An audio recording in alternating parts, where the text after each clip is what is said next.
వీళ్ళ భూమి ఉంది ఇప్పుడు వాళ్ళిద్దరివి, వాళ్ళది 22A కింద పెట్టారు. అవునండి. అలాంటి చాలా భూములు ప్రైవేట్ భూముల్ని గవర్నమెంట్ భూమి కింద చూపించారు. అవునండి. కొన్ని దిక్కల్లో ఏం చేశారంటే భూమి అమ్మమన్నారు. అమ్మమ్మ అంటే దాన్ని బేస్ చేసుకొని 22A కింద పెట్టేశారు. పెట్టేశారండి. ఇలాంటివి అవకతవకలు చాలా జరిగాయి. నువ్వు ఇంకో మాట కూడా చెప్పావు, వాళ్ళ పార్టీ వాళ్ళ పేర్లతో ఎక్కువ రాసేసుకోవడం, రాసుకున్నారండి. అవి ఇచ్చేసి పట్టదారు పాస్బుక్ ఇవ్వడం, ఇలాంటి చాలా అవకతవకలు చేశారు. దౌర్జన్యం ఇవన్నీ. అవునండి. ఇప్పుడు దానికి మళ్ళా నేను బ్లాక్ చైన్ టెక్నాలజీ పెట్టడం, మీరు అన్నట్టు మళ్ళీ కింద ఏమైనా తప్పులు చేస్తారని నేనే రావడం, అవునండి. ఎవ్రీ మంత్ పెట్టి మీకు అందరికి ఇచ్చారా లేదా మళ్ళీ ఫోన్లు చేయడం, మీ సాటిస్ఫాక్షన్, ఇన్ని చెక్స్ అండ్ బ్యాలెన్సెస్ పెట్టి చేస్తున్నాం. దాంతో కొంత కంట్రోల్ సాటిస్ఫాక్షన్ అయ్యారండి. అది కూడా ఇది వరకు జగన్మోహన్ గారి గవర్నమెంట్ లో పంట డబ్బులు కూడా 2 నెలలకు పడటం 3 నెలలకు పడటం జరిగేదండి. నేను కూడా వచ్చేవాడిని.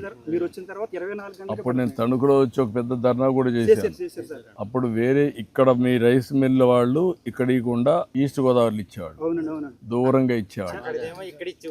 అది ఇక్కడ ఇచ్చేవాడు అంటే వాళ్ళకి ఏ రైస్ మిల్ కావాలంటే ఆ రైస్ మిల్కి ఇచ్చేవాడు. ఎక్కడంటే అక్కడ చేశారు. అది కూడా దాన్ని 75 కేజీలు అయితేనండి 80 కేజీలు చూసుకునేవారండి. అవును, అది కూడా చేశారు. అది కూడా చేసి వాళ్ళ కమిషన్ కింద నష్టం వచ్చిందని ఒక 5 కేజీలు లాగేసేవాడు. అది కూడా మన గవర్నమెంట్ వచ్చిన తర్వాత 24 గంటలోనే వేస్తున్నారండి డబ్బులు. 24 గంటలు వేస్తున్నాం, అన్ని సిస్టమ్స్ పెట్టాను. రైతు తృప్తిగా ఉన్నారు సార్.